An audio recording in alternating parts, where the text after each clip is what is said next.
ಮದ್ವಿಗೆಲ್ಲನ ಪಾಪ ಇಲ್ಲೆಲ್ಲನ ಸಿಮೆಂಟ್ ಮಾಡಿಸಿ ಒಂದಿಟ್ಟೆಲ್ಲ ಬಣ್ಣ ಹೊಡಿಸ್ಬೇಕಣಪ್ಪ ಅಚ್ಚುಕಟ್ಟಾಗಿ ಒಂದಿಟ್ಟು ಬಿಳೆದೇನೆ ಸುಣ್ದು ಅಂತ ಅದೇ ಬರುತ್ತಲ್ಲ ಅಂಥದ್ದು ಸಂತೊಂದು ಎಲ್ಲ ಹೊಡಿಸ್ಬಿಟ್ಟು ಇದಾರಾಗ ಒಂದಿಟ್ಟು ಸಿಮೆಂಟ್ ಮಾಡಿಸ್ಬೇಕೆಲ್ಲ ಕಿತ್ಕೊಂಡು ಹೋಯ್ತಿ.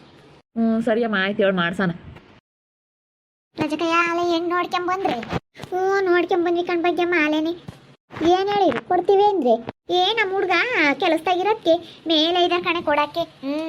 ಅವ್ರೇನಿಲ್ಲ ಯಾವ ಎಂಗೇಜ್ಮೆಂಟು ಬೇಡ ಏನು ಬೇಡ, ಒಂದೇ ಸತಿ ಮದುವೆ ಮಾಡೋಣ ಅಂತ ಹೇಳ್ಬಿಟ್ರು. ಒಂದೇ ಸತಿ ಮದುವೆನೇ ಮಾಡ್ಬಿಡ್ತೀವಿ ನಮ್ಮ ಹುಡುಗಿಗೆ. ಅದೇ ಯಾರನ್ನ ನಾನಾರು ಹೋಗಿ ಒಂದಿಷ್ಟು ಕುಂಡ್ರಿಸ್ಕೊಂಡು ಹೂನಾರ ಬದಲಾಯಿಸ್ಕೊಂಡು ಎಂಗೇಜ್ಮೆಂಟ್ ಮಾಡವ್ರೆ ಅಮ್ಮಂಗೆ ಫೋಟೋ ಹೊಡೆದು ಬರ್ತೀವಿ ನಾಳೆ ಕನ್ನಡದಾಗ ಹೋಗಿ. ಇನ್ನೇನು ಡೇಟ್ ಫಿಕ್ಸ್ ಮಾಡಿ ಮದುವೆ ಮಾಡೋದೇ ಕಣೆ. ಜಲ್ ಮದುವೆ ಮಾಡಿಬಿಡ್ತೀವಿ. ಈಗ ಒಟ್ಟನು ಹೇಳಕ್ಕೆಲ್ಲ ಸುದ್ದಿಗೆ ಯಾವಳಮ್ಮ. ಈಗ ಒಟ್ಟನು ಹೆಣ್ಣು ಸಿಗಲ್ಲ, ಹೆಂಗ ಕೊಡ್ತೀವಿ ಅಂದ್ರೆ ನಮ್ಮ ಹುಡುಗ ಕೆಲಸದಾಗ ಇದ್ದಾನಲ್ಲೇ ಒಳ್ಳೆ ಕಂಪ್ನಿ ಕೆಲಸದಾಗಿರೋದಕ್ಕೆ ಹೆಂಗ ಕೊಡ್ತೀವಿ ಅಂದವ್ರಿ. ಹೆಂಗ ಬಿಡತ್ತ ರಾಜಪ್ಪಗೆ ಹೆಂಗ ಬೇಗ ಸೊಟ್ಟಾತತ್ತ. ಒಬ್ಬೊಬ್ರಿಗೆ ಏಟು ಹುಡುಕಿರು ಸೊಟ್ಟಾಗಲ್ಲ. ಹೆಣ್ಣಂತೂ ಹುಡುಕ್ತಾರೆ ಏನು ಬೇಡ, ಎಣ್ಣೆ ಸಿಗಲ್ಲ ಕೊಡ್ತೀವಿ ಅಂದರೆ ಕೊಡಲ್ಲ ಅಂತಾರೆ. ಹೆಂಗತ್ತಾಗ ನಿಮ್ಗೆ ಹೆಂಗ ಜಲ್ ಸೊಟ್ಟಾಗೈತಿ. ಕಣಕ ನಾನು ಯಾವುದು ನೋಡಿರ್ಲಿಲ್ಲ. ನಮ್ಮಪ್ಪ ನಮ್ಮಮ್ಮ ನೋಡಿದ್ರು. ನಾನೇನು ಯಾವ ಹುಡುಗಿನೂ ನೋಡಕ್ಕೆ ಹೋಗಿರ್ಲಿಲ್ಲ. ಇದೇ ಫಸ್ಟ್ ಹುಡುಗಿ ನೋಡಕ್ಕೆ ಹೋಗಿದ್ದು. ಹುಡುಗಿನೂ ಚೆನ್ನಾಗೈತೆ, ಅದಕ್ಕೆ ಕೊಡ್ತೀವಿ ಅಂದ್ರೆ ಅತ್ಲಾಗೆ ಆ ಹುಡುಗಿನೇ ಸುಮ್ಮನೆ ಮದುವೆ ಆಗೋಣ ಅಂತ. ಇನ್ನೇ ಮಾಡೋಣಕ್ಕ. ಓಟನು ಇವಾಗ ಏನು ಸಿಗಲ್ಲ. ಹುಡುಗಿನೂ ಚೆನ್ನಾಗಿದ್ದಾಳೆ ಹೇಳು. ಭಾಳ ಚೆನ್ನಾಗಿದ್ದಾಳೆ ಕಣ್ ಪಾಪ ಹುಡುಗಿನೂ ಚೆನ್ನಾಗಿದ್ದಾಳೆ ಕಣ್ ಬಗ್ಗೆ ಅಮ್ಮ. ಫೋಟೋ ಇದ್ರೆ ತೋರ್ಸ್ ಪಾಪ, ಫೋಟೋ ಐತೇನ? ಫೋನಲ್ಲಿ ಭಾಳ ಚಾರ್ಜಿಗೆ ಕೈನಿ, ಆಮೇಲೆ ತೋರಿಸ್ತೀನಿ ಬಿಡು. ಅಲ್ಲ ಕಣೆ, ಇವಳು ಮದುವೆ ಆಗಲ್ವಂತೇನೆ ಇನ್ನ ಭಾಗ್ಯಮ್ಮ. ಇವಳು ಇನ್ನ ಮಾಡಲ್ಲ ನೋಡಮ್ಮ, ಸಣ್ಣದ್ ಮಾಡಿರೋದು ಇವಳು ದೊಡ್ಡ ಹಣ್ಣು ಬಿಡ್ಕೊಂಡು. ಇನ್ನ ಆಗಲ್ಲ ಅಂಬುತ್ತಪ್ಪ ಯಾಕ ನಾ ಹುಡುಗಿ ಎಲ್ಗ ಹೋಗ್ತಾನೆ ರಾಜಪ್ಪ. ಸಂಗೀತನೂ ಅವನು ಒಂದೇ ಕ್ಲಾಸ್ಮೇಟ್ ಅಲ್ಲ, ಅದಕ್ಕೆ ಮಾತಾಡ್ಸಕ್ ಹೋಗ್ತಾನೆ. ಇಬ್ಬರಳು ಒಂದೇ ಕ್ಲಾಸ್ಮೇಟ್ ಕಡೆ. ಅವ ಬರೋಳು ನಮ್ಮ ಅಂತಕ್ಕೆ ಸೇರಕ್ಕೆ ಇಬ್ಬರಳು ಜೊತೆಗೆ ಕುಕ್ಕಂಡೆಲ್ಲ ಓದ್ಕೊಂಬದು ಎಲ್ಲ ಮಾಡೋರು. ಅವ್ರ ಅಮ್ಮ ಆಮೇಲೆ ಗಲಾಟೆ ಮಾಡಿದ್ಲು. ಹೋಗ್ಬೇಡ ಅವ್ರ ಮಂತಕ್ಕೆ ಯಾಕೆ ಹೋಗ್ತೀಯ ಅಂತ ಗಲಾಟೆ ಮಾಡ್ತಿದ್ಲು ಅವ್ರ ಅಮ್ಮಯ್ಯ. ಏನು ರಾಜ ಅವರು ನನ್ನ ನೋಡಿದ ತಕ್ಷಣ ಹಿಂದೆನೆ ಬಂದ್ರಿ? ಏನು ಮಾಡ್ಲಮ್ಮ, ಹಳೆ ಫ್ರೆಂಡು ಮಾತಾಡಿಸ್ಬೇಕಲ್ಲ, ಅದಕ್ಕೆ ಬಂದೆ. ಬೆಳಿಗ್ಗೆ ಮಾತಾಡ್ಸೋಣ ಅಂತ ಅಂದ್ಕೊಂಡೆ. ನಿಮ್ಮ ಅಮ್ಮ ನಾನು ನೋಡಿ ಯಾಕೋ ಇವ್ನು ಬಂದಿದ್ದಾನಲ್ಲ ಅಲ್ಲೇ ಬೆಂಗಳೂರಿಂದ ಅಂತ ಹೇಳಿ ನಾನು ನೋಡಿ ಮಕ್ಕ ಸಿಟ್ಟು ಮಾಡಿಕೊಂಡ್ರು. ಅದಕ್ಕೆ ನಾನು ಮಾತಾಡಿಸ್ಲಿಲ್ಲ. ನೀನು ಹೊರಗಡೆ ಇದ್ದಲ್ಲ, ಅದಕ್ಕೆ ಅದೇ ಬಂದೆ ಬೆಳಿಗ್ಗೆ. ನಮ್ಮ ಅಮ್ಮನಿಗೆ ನಿನ್ ಕಂಡ್ರೆ ತುಂಬಾನೇ ಕೋಪ. ಮುಂಚೆ ಎಲ್ಲನ ನಿನ್ನ ಜೊತೆ ಚೆನ್ನಾಗಿ ಮಾತಾಡಿಸ್ಕೊಂಡು ಚೆನ್ನಾಗಿದ್ನಲ್ಲ, ಯಾಕೆ ಮಾತಾಡಿಸ್ತೀಯ ಅವನ್ನ ಹಂಗೆ ಹಿಂಗೆ ಅಂತ ಹೇಳಿ ಜಗಳ ಮಾಡೋದು ನಮ್ಮಮ್ಮ. ಈಗ್ಲೂ ನಮ್ಮ ಅಮ್ಮನಿಗೆ ನಿನ್ ಕಂಡ್ರೆ ಆಗಲ್ಲ. ಯಾಕೆ ಬರ್ತಾನೋ ಇವನು ಅಂತ ಅನ್ಕೊಂಬತ್ತೆ. ನಿನ್ನ ಬೆಂಗ್ಳೂರ್ಗೆ ಹೋದಾಗ ಹೆಂಗೋ ಅತ್ಲಾಗ ಬೆಂಗ್ಳೂರ್ಗೆ ಹೋಗಿದ್ದಾನೆ ಅಂತ ಅನ್ಕೊಂಡಿತ್ತು. ಏನಾದರೂ ನಮ್ಮಮ್ಮ ಮಾತಾಡ್ಸೋದು ನೋಡ್ಬಿಟ್ರೆ ತುಂಬಾನೇ ಬೈದ್ಬಿಡುತ್ತೆ. ಏನು ಮಾಡೋದು? ಏನು ನೋಡ್ಕೊಂಬಂದ್ರಾ? ನೋಡ್ಕೊಂಬಂದಿದ್ದೀನಿ ಸಂಗೀತ, ನೋಡ್ಕೊಂಬಂದಿದ್ದೀವಪ್ಪ. ಇನ್ನೂ ಅದೇ ಡೇಟ್ ಫಿಕ್ಸ್ ಮಾಡಿಲ್ಲ, ಮದುವೆ ಡೇಟು. ಹೆಂಗು ಮದುವೆ ಆಗಿ ಚೆನ್ನಾಗಿರಪ್ಪ. ಹೆಂಗು ಮದುವೆ ಆಗಿ ಅತ್ಲಾಗೆ ಲೈಫ್ ಸೆಟ್ಲ್ ಮಾಡ್ಕೊಂಡು ಒಳ್ಳೆ ಕೆಲಸ ಐತೆ ಅಂತೀಯಾ, ಚೆನ್ನಾಗಿರು. ಅಯ್ಯೋ ನೀನು ನೋಡಿದ ಮೇಲೆ ಫ್ಲ್ಯಾಶ್ ಬ್ಯಾಕ್ ಎಲ್ಲ ನೆನಪಾಯಿತು. ಅಯ್ಯೋ ನಾವು ಜೊತೆಗೆಲ್ಲ ಕೂತ್ಕೊಂಡು ಹೋಮ್ವರ್ಕ್ ಮಾಡ್ಕೊಳ್ತಾ ಇದ್ದು, ಎಲ್ಲೋದ್ರೂ ಜೊತೆಗೆ ಹೋಗ್ತಾ ಇದ್ದು, ತುಂಬ ಚೆನ್ನಾಗಿ ನೆನಪಾಯಿತು. ಅದೆಲ್ಲ ನಾನಂತೂ ನೆನೆಸ್ಕೊಂತಾ ಇದ್ದೆ. ಬೆಂಗಳೂರಲ್ಲಿದ್ದಾಗ ಇಲ್ಲದೇನೋ ಯೋಚನೆ ಬರ್ತಾನೆ ಇರಲಿಲ್ಲ ಸಂಗೀತ. ನಾನು ರಾತ್ರಿ ನೆನ್ನೆ ನೋಡಿದ್ನ, ನಿನ್ನ ಇಲ್ಲಿ ಕೆಲ್ಸಕ್ಕೆ ನಿಂತಿದ್ದಲ್ಲ, ನೋಡಿ ಅಯ್ಯೋ ನಾನು ಸಂಗೀತ ಹಿಂಗಿದ್ವಲ್ಲ, ಅವ್ರ ಅಮ್ಮ ಇದಕ್ಕೇನೆ ನಮ್ಮ ಮೇಲೆ ತುಂಬಾ ಕೋಪ ಮಾಡ್ಕೊಂಡ್ರಲ್ಲ, ನಾವು ಎಲ್ಲ ಜೊತೆಗೆ ಚೆನ್ನಾಗಿ ಓಡಾಡೋದಕ್ಕೆ ಅವ್ನ ಜೊತೆಗೆ ಯಾಕೆ ಓಡಾಡ್ತೀಯ, ಅವ್ನ ಜೊತೆಗೆ ಯಾಕೆ ಇರ್ತೀಯ ಅಂತ ಅವ್ರ ಅಮ್ಮ ಜಗಳ ಮಾಡ್ತಿದ್ರಲ್ಲ, ಅವಳಿಗೆ ಹೊಡಿತಾ ಇತ್ತಲ್ಲ ಅವ್ರ ಅಮ್ಮ ಅಂತ ಹೇಳಿ ನೆನೆಸ್ಕೊಳ್ತಾ ಇದ್ದೆ ರಾತ್ರಿ ಎಲ್ಲನ. ಹೆಂಗೆ ಚೆನ್ನಾಗಿತ್ತು ಆ ಲೈಫೇ ಚೆನ್ನಾಗಿ ಅಲ್ವೇನು ಸಂಗೀತ? ಆ ಲೈಫ್ ಮತ್ತೆ ಬರಲ್ಲ ಬಿಡು. ಹೌದು ರಾಜು, ಆ ಲೈಫ್ ಮತ್ತೆ ಬರೋದಿಲ್ಲ. ಅಯ್ಯೋ ಆ ಲೈಫೇ ಚೆನ್ನಾಗಿ ಬಿಡು. ಈ ಲೈಫು ಬರೀ ದುಡ್ಡು ಮಾಡು, ದುಡಿ, ಅದನ್ನು ತಿನ್ನು ಇದನ್ನು ತಿನ್ನು, ಬರೀ ಇದೇನೆ. ಆವಾಗಂದರೆ ಏನೂ ನಮಗೆ ತಿಳುವಳಿಕೆ ಇರ್ತಾ ಇರಲಿಲ್ಲ. ಹೆಂಗೋ ಅತ್ಲಾಗೆ ಸುಮ್ಮನೆ ಅತ್ಲಾಗೆ ಹೆಂಗೋ ಇಟ್ಕೊಂಡು ಹೋಗ್ತಾ ಇದ್ವಿ ಅತ್ಲಾಗೆ ನಮ್ಮ ಪಾಳಿಗೆ ನಾವು. ಬಡತನ ಆದ್ರೂ ಒಳ್ಳೆ ನೆಮ್ಮದಿಯಾಗಿದ್ವಿ. ಇವಾಗ ಏನೋ ಒಂಥರ ದುಡ್ಡಿದ್ರೂ ನೆಮ್ಮದಿ ಇರಲ್ಲ. ಇವಾಗ ಅಷ್ಟೇ. ಇವಾಗಿನ ಕಾಲದಲ್ಲಿ ದುಡ್ಡೇ ಎಲ್ಲ ಇರುತ್ತೆ, ನೆಮ್ಮದಿ ಇರಲ್ಲ. ಇವಳು ಮತ್ತೆ ಇವನು ಸವಾಸ ಮಾಡಿದಾಳೆ ಏನೋ. ಅದಕ್ಕೆ ಮದುವೆ ಆಗಲ್ಲ ಅಂತಾಳೆ. ಇವಳನ್ನ ಮದುವೆ ಮಾಡಿ ಕಳಿಸ್ಬೇಕು. ಇಲ್ಲೇ ಇದ್ದರೆ ಅಷ್ಟೇನೆ. ಇಲ್ಲಿ ನಮ್ಮಪ್ಪ ನಮ್ಮ ಮನೆಗೆ ಬೆಲೆ ಇರಲ್ಲ. ಹಂಗೆ ಮಾಡ್ತಾಳೆ ಇವಳು ಸಂಗೀತ. ನಾವು ನಿಮ್ಮ ಅಮ್ಮನಿಗೋಸ್ಕರ ದೂರ ಆದ್ವಿ ಅಲ್ವಾ. ಊರಲ್ಲಿ ಯಾರಿಗೂ ಈ ವಿಷಯ ಗೊತ್ತಿರಲಿಲ್ಲ. ನಿಮ್ಮ ಅಮ್ಮನಿಗೆ ಒಬ್ಬರಿಗೆ ಹೆಂಗೆ ಗೊತ್ತಾಗಿ ನಿನ್ನ ಹೆಂಗೆ ಒಳಗೆ ಚೆನ್ನಾಗೆ ಬರೆ ಹಾಕಿದ್ರೇನಪ್ಪ ಅಲ್ವೇ. ನಾನು ಅದಕ್ಕೇ ಸುಮ್ಮನೆ ನಿನಗೆ ತೊಂದರೆ ಬೇಡ ಅಂತ ಹೇಳಿ ನಾನು ಸುಮ್ಮನೆ ಅವಾಗ ಅದಕ್ಕೆ ಬೆಂಗಳೂರಿಗೆ ಹೊರಟೋಗ್ಬಿಟ್ಟಿದ್ದು. ನಿಮ್ಮ ಅಮ್ಮ ಲಾಸಿ ಬಂದರೆ ಸಿಡಿಮಿಡಿ ಅನ್ನೋರು.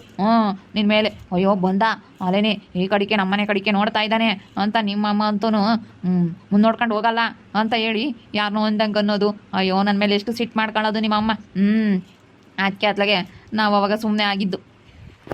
ಏನು ಮಾಡೋದು ರಾಜು, ನಮ್ಮ ಅಮ್ಮ ಅವಾಗ 4 ಜನ ಹೆಣ್ಮಕ್ಳು, ನೀನು ಒಬ್ಳು ಏನಾದರೂ ತಪ್ಪು ಕೆಲಸ ಮಾಡಿದ್ರೆ ನಿಮ್ಮ ಅಕ್ಕರಿಗೂ ನಿನ್ನ ತಂಗಿಗೂ ಎಲ್ಲರಿಗೂ ಕೆಟ್ಟ ಹೆಸರು ಅಂತ ಹೇಳೋದು. ನಾನು ಒಬ್ಳು ಹಿಂಗೆ ಮಾಡ್ತಾ ಇದ್ದೀನಲ್ಲ, ನಮ್ಮ ಅಕ್ಕ ಇರಲ್ಲ, ನಮ್ಮ ಅಮ್ಮ ಹೇಳ್ದಂಗೆ ಕೇಳ್ಕೊಂಡು ನಮ್ಮ ಅಮ್ಮ ಹೇಳ್ದಂಗೆ ಕೇಳ್ಕೊಂಡು ಹೆಂಗೆ ಇದ್ದಾರೆ. ನಮ್ಮ ಅಮ್ಮ ಹೇಳಿದ ಕೆಲಸನ ಎಷ್ಟು ಚೆನ್ನಾಗಿ ಮಾಡ್ತಾರೆ, ನಮ್ಮ ಅಮ್ಮ ಮತ್ತು ಮೀರಲ್ಲ. ನಾನು ಯಾಕೆ ಹಿಂಗೆ ಮಾಡಬೇಕು ಅಂತ ಅದಕ್ಕೆ ನಾನು ನಿನ್ನ ಬಗ್ಗೆ ತಲೆ ಕೆಡಿಸ್ಕೊಂಡಂಗೆ ನಿನ್ನ ಬಿಟ್ಟು ಸುಮ್ಮನಾಗಿದ್ದು ನಾನು. ಸಾರಿ ರಾಜು, ಏನು ಮಾಡೋದು, ನಮ್ಮ ಅಮ್ಮನಿಗೋಸ್ಕರ ನಾನು ನಿನಗೆ ಆವಾಗ ಹೇಳ್ಬಿಟ್ಟೆ ಹಂಗೆ, ರಾಜು ಪ್ಲೀಸ್ ನಾನು ಬಿಟ್ಬಿಡು ಅಂತ. ಏನು ಮಾಡೋದು. ನಾನು ಅವಾಗ ಅದಕ್ಕೆ ಅರ್ಥ ಮಾಡ್ಕೊಂಡು ಸುಮ್ಮನೆ ಅದೇ. ಇಲ್ಲಿದ್ರೆ ನಿಮ್ಮಮ್ಮ ನಿನಗೆ ಹಿಂಸೆ ಕೊಡುತ್ತೆ ನೋಡು, ಅವ್ನು ಬಂದ ಅವ್ಳನ್ನ ಯಾಕೆ ನೋಡ್ತೀಯಾ, ಅಲ್ಲಾಸಿ ಹೋಗ್ತೀಯಾ ಇಲ್ಲಾಸಿ ಹೋಗ್ತೀಯಾ ಅಂತ ಅನ್ನುತ್ತೆ. ನಿನಗೆ ಎಲ್ಗಾದ್ರೂ ಹೋದ್ರೂ ಬೈಯೋದು ಎಲ್ಲ ನಿನಗೆ ಹೊಡಿಯೋದು ಎಲ್ಲ ಮಾಡೋದಲ್ಲ. ಅದಕ್ಕೇ ನಾನು ಸುಮ್ಕೆ ಅದೇ, ಯಾಕೆ ಬೇಕು ಬಿಡತ್ಲಾಗೆ ಇವಳಿಗೆ ಯಾಕೆ ತೊಂದರೆ ನನ್ನಿಂದ ಅಂತ ಹೇಳಿ ನಾನು ಅದಕ್ಕೆ ಬೆಂಗಳೂರಿಗೆ ಹೋಗಿದ್ದಕ್ಕೆ ನನಗೂ ಹೆಂಗೂ ಒಳ್ಳೆ ಕೆಲಸ ಆಯಿತು, ಕೆಲಸ ಆಗೈತೆ, ಸರ್ವಿಸೂ ಆಯ್ತಲ್ಲ, ಅದಕ್ಕೆ ಚೆನ್ನಾಗಿ ಸ್ಯಾಲ್ರಿ ಸಿಗುತ್ತೆ. ಯಾಕತ್ಲಾಗೆ ನನ್ನಿಂದ ನಿನಗೆ ತೊಂದರೆ ಅಂತ ನಾನು ಅದಕ್ಕೆ ಸುಮ್ಮನೆ ಬೆಂಗಳೂರಿಗೆ ಹೊರಟೋಗಿದ್ದು. ನಮ್ಮ ಅಮ್ಮನಿಗೆ ನೀನು ಹೋದ್ಮೇಲೆ ಎಷ್ಟೋ ಒಂಥರ ಮನ್ಸಿಗೆ ನೆಮ್ಮದಿ ಆಗೈತೆ.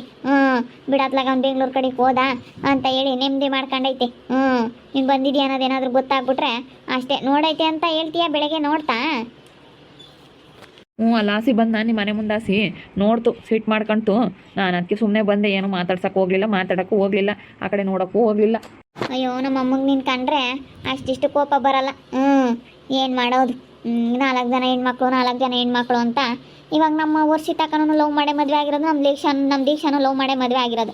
ನಮ್ಮಮ್ಮ ಅಯ್ಯೋ ಎಲ್ಲರೂ ಕೆಟ್ಟ ಹೆಸರು ಹೆಣ್ಮಕ್ಳು ಇಂತಾರೆ ಅಂತಾರೆ ಅಂತ ನಮ್ಮಮ್ಮ ಅದನ್ನೇ ಯೋಚನೆ ಮಾಡುತ್ತೆ. ಇವಾಗಿನ ಕಾಲದಾಗ ಎಲ್ಲ ಹಂಗೆ ಅಲ್ವೇನಪ್ಪ ಆಗೋದು, ಲವ್ ಮಾಡಿ ಮದುವೆ ಆಗೋದು, ಅದಕ್ಕೆ ಮದುವೆ ಆಗಲ್ಲ ಇನ್ನೂ ಅಂತಂದೆ. ಯಾಕೆ ಮದುವೆ ಆಗಲ್ಲ ಹಂಗೆ ಹಿಂಗೆ ಅಂತ ಸಿಟ್ಟಾಗ್ತಿತ್ತು. ನೀನು ಒಬ್ಬಳೆ ಕಡೆ ನಾನು ಎದುರಿಗೆ ಮಾತಾಡೋದು ಅಂತ ಸಿಟ್ಟಾಗುತ್ತೆ ನಮ್ಮಮ್ಮ. ಏನು ಮಾಡೋದು ರಾಜು, ಏನು ಮಾಡೋಕ್ಕಾಗಲ್ಲ. ಏನು ನೋಡಿದ್ದೀನಿ ಅಂತ್ಯಾ, ಮದುವೆ ಆಗಿ ಚೆನ್ನಾಗಿರು. ಏನು ಮಾಡೋಕ್ಕಾಗಲ್ಲ. ಯಾರಿಗೂ ಪಕ್ಕದ ಮನೆಯವ್ರಿಗೂ ವಿಷಯ ಗೊತ್ತಾಗ್ದಂಗೆ ನಿಮ್ಮಮ್ಮ ಅವಾಗ ನಿನಗೆ ಚೆನ್ನಾಗೆ ಬುದ್ಧಿ ಕಲಿಸ್ಬಿಡ್ತು. ಪಕ್ಕದ ಮನೆಯವ್ರಿಗೂ ಗೊತ್ತಾಗಲಿಲ್ಲ. ಮತ್ತೆ ಹೆಣ್ಮಕ್ಳು ವಿಷಯ ಯಾರಿಗೂ ಗೊತ್ತಾಗಬಾರ್ದು, ಪಕ್ಕದ ಮನೆಯವ್ರಿಗೂ ಗೊತ್ತಾಗಬಾರ್ದು ಹಿಂಗೆ ಅಂತ ಹೇಳಿ ನಮ್ಮಮ್ಮ ಒಳಗೆ ಕರ್ಕೊಂಡು ಹೋಗ್ಬಿಟ್ಟು ನೋಡಿ ಕೆನ್ನೆ ಜಿಗುಟ್ಬಿಟ್ಟು ಸರಿಯಾಗಿ ಒಳ್ಳೆ ಓದೆ ಕೊಡೋದು. ಅವ್ನು ಯಾಕೆ ಮಾತಾಡಿಸ್ತೀವಿ, ಅವನ ಹತ್ರ ನಿನಗೇನೇ ಕೆಲಸ ಅಂತ ಹೇಳಿ ಹೆಂಗೆ ಹೊಡಿಯೋದು ಗೊತ್ತಾ ರಾಜು ನಮ್ಮಮ್ಮ. ಬಿಡು ಅದನ್ನೆಲ್ಲ ಏನು ನೆನೆಸ್ಕೊಂಡು ಇವಾಗ. ಹೆಂಗೋ ಅದ್ಲಾಗೆ ಚೆನ್ನಾಗಿದ್ದೀವಿ, ಚೆನ್ನಾಗಿರೋಣ. ಏನು ಮಾಡೋಕ್ಕಾಗುತ್ತೆ, ನೀನು ಚೆನ್ನಾಗೇ ಇರು, ಏನು ಮಾಡೋಕ್ಕಾಗಲ್ಲ. ನಮ್ಮ ಮನೆ ಬಾರ. ನಮ್ಮಮ್ಮನಿಗೆ ಅವಾಗ ತುಂಬಾ ಇಷ್ಟ ಆಯಿತು. ನೀನು ಕಂಡ್ರೆ ಅವಾಗ ಎಷ್ಟು ಇಷ್ಟಪಡೋದು ಹೇಳು ನಮ್ಮಮ್ಮ. ನಮ್ಮ ಮನೆ ಹತ್ರ ಬರ್ತಿದ್ದಲ್ಲ, ಚೆನ್ನಾಗೆ ಅವಾಗ ಓದ್ಕೊಳಕ್ಕೂ ಬರ್ಕೊಳಕ್ಕೆಲ್ಲ ಬರ್ತಿದ್ದಲ್ಲ, ಎಷ್ಟು ಇಷ್ಟಪಡೋದು ಹೇಳು ನಮ್ಮಮ್ಮ ನಿನ್ನ. ನಾನು ಅವಾಗ ಒಂದ್ಸತಿ ಹೇಳಿದ್ದೆ ನಮ್ಮ ಅಮ್ಮನ ಹತ್ರ, ಅದಕ್ಕೇ ಬಿಡಪ್ಪ ಒಳ್ಳೆ ಹುಡುಗಿ ಮದುವೆ ಆಗ್ಬೋದು ಅಂತ ಹೇಳಿತ್ತು. ನಮ್ಮ ಅಮ್ಮನಿಗೂ ನಿನ್ನ ಕಂಡ್ರೆ ತುಂಬ ಇಷ್ಟ ಸಂಗೀತ. ರಾಜಂಟಿಗೂ ನಾನು ಕಂಡ್ರೆ ತುಂಬ ಇಷ್ಟ. ನಾನು ಮಾತಾಡಿಸ್ತೀನಿ, ನಮ್ಮಮ್ಮ ಬೇಜಾರಾಗುತ್ತೆ ಅಂತ ಸುಮ್ಮನೆ ಆಗ್ತೀನಿ. ನಮ್ಮಮ್ಮ ಮಾತಾಡ್ಸಕ್ಕೆ ಬಿಡೋದಿಲ್ಲ, ಅದಕ್ಕಾಗಿ ನಾನು ಸುಮ್ಮನೆ ಆಗ್ತೀನಿ ಅಷ್ಟೇ. ನೋಡಿದ್ರಲ್ಲ ವೀಕ್ಷಕರೇ, ನಾನು ಎಸ್ ಎಲ್ ಸಿ ಓದಬೇಕಾದ್ರೇ ನಾನು ರಾಜು ಇಬ್ಬರು ಒಂದೇ ಕ್ಲಾಸ್ಮೇಟು. ಇಬ್ಬರಳು ಆವಾಗಲೇ ಲವ್ ಮಾಡ್ತಾಯಿದ್ವಿ. ರಾಜು ನನಗೆ ಆವಾಗಲೇ ಪ್ರಪೋಸ್ ಮಾಡಿದ್ದ. ಇಬ್ಬರೂ ಅವಾಗ ಜೊತೆಗೆ ಹೋಮ್ವರ್ಕ್ ಬರ್ಕೊಳ್ಳೋದು, ಇಬ್ಬರು ಜೊತೆಗೆ ಇರೋದು, ಎಲ್ಲೋದ್ರೂ ಜೊತೆಗೆ ಹೋಗ್ತಾ ಇದ್ದು, ಎಲ್ಲ ಚೆನ್ನಾಗಿದ್ವಿ. ನಮ್ಮಮ್ಮ ನೋಡಿಬಿಟ್ಟು ಅವನ ಜೊತೆಗೆ ಯಾಕೆ ಓಡಾಡ್ತೀಯ ಅಂತ ಹೇಳಿ ಯಾರಿಗೂ ಗೊತ್ತಿಲ್ಲ ಈ ವಿಷಯ.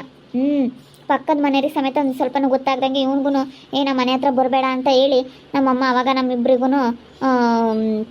ದೂರ ಮಾಡಿಬಿಡ್ತು. ನಮ್ಮಮ್ಮನಿಗೆ ವಿಷಯ ಗೊತ್ತಾಗಿ, ಅಯ್ಯೋ ನಿಮ್ಮ ಅಕ್ಕರಿಗೆಲ್ಲ ಕೆಟ್ಟ ಹೆಸರು ನೋಡಿ, ಇವಾಗ ಶಾಂತಮ್ಮನ ಮಕ್ಕಳು 4 ಜನ ಹೆಣ್ಮಕ್ಳಾಗಿರೋದಕ್ಕೆ ಹಿಂಗೆ ಅಂತ ಮಾತಾಡ್ತಾರೆ, ನಿಮ್ಮ ಅಕ್ಕರಿಗೆಲ್ಲ ಕೆಟ್ಟ ಹೆಸರು, ನಿನ್ನ ತಂಗಿ ಕೆಟ್ಟ ಹೆಸರು ಅಂತು. ಅದಕ್ಕೇ ನಾನು ಸುಮ್ಕೆ ಆದೆ ಅವಾಗ. ನಮ್ಮ ಅಕ್ಕರೆಲ್ಲನ ಒಳ್ಳೆಯವರಲ್ಲಪ್ಪ, ನಾನು ಹಿಂಗೆ ಮಾಡಿದ್ರೆ ಅಂತ ಹೆಂಗೆ ಅಂತೇಳಿ ನಮ್ಮಮ್ಮ ಬೇರೆನೆ ಚೆನ್ನಾಗಿ ಹೊಡೆದ್ಬಿಡ್ತು ನನ್ನ. ಅಂದರೆ ಯಾರಿಗೂ ಗೊತ್ತಾಗಲಿಲ್ಲ, ಪಕ್ಕದ ಯಾರ್ಯಾರಿಗೂ ಒಂದು ಸ್ವಲ್ಪ ಸುಳ್ಳು ಸಿಗ್ದಂಗೆ ನಮ್ಮಮ್ಮ ಅವಾಗ ಚೆನ್ನಾಗಿ ಬುದ್ಧಿ ಕಲಿಸ್ತು. ಅದಕ್ಕೆ ಅವಾಗ ಸುಮ್ಕೆ ಆದ್ವಿ. ಏನು ಮಾಡೋದು, ನಾನು ರಾಜು ತುಂಬಾ ಇಷ್ಟಪಡ್ತಿದ್ವಿ ಅವಾಗ. ನೋಡ್ತಾ ಇರ್ರಿ ಏನೇನಾಗ್ಬೋದು ಅಂತ ಮುಂದಿನ ಭಾಗದಲ್ಲಿ ನೋಡ್ತಾ ಇರ್ರಿ. ಹಾಗೆ ವಿಡಿಯೋ ಬಗ್ಗೆ ನಿಮ್ಮ ಅಭಿಪ್ರಾಯಗಳನ್ನು ಕಮೆಂಟ್ ಮಾಡಿ ತಿಳಿಸಿ. ಹಾಗೆ ವಿಡಿಯೋ ಇಷ್ಟ ಆಗಿದ್ದರೆ ಲೈಕ್ ಮಾಡಿರಿ. ಇನ್ನೂ ನಮ್ಮ ಚಾನಲ್ನ ಯಾರು ಸಬ್ಸ್ಕ್ರೈಬ್ ಮಾಡ್ಕೊಂಡಿಲ್ಲ, ತಪ್ಪದೆ ಈ ಕೂಡಲೇ ಸಬ್ಸ್ಕ್ರೈಬ್ ಮಾಡ್ಕೊಳ್ರಿ. ಹಾಗೆ ನಿಮ್ಮ ಸ್ನೇಹಿತರಿಗೆ ಎಲ್ಲರಿಗೂ ವಾಟ್ಸಪ್ ಫೇಸ್ಬುಕ್ ಮುಖಾಂತರ ವಿಡಿಯೋನ ಶೇರ್ ಮಾಡಿ. ಓಕೆ ವೀಕ್ಷಕರೇ, ಧನ್ಯವಾದಗಳು.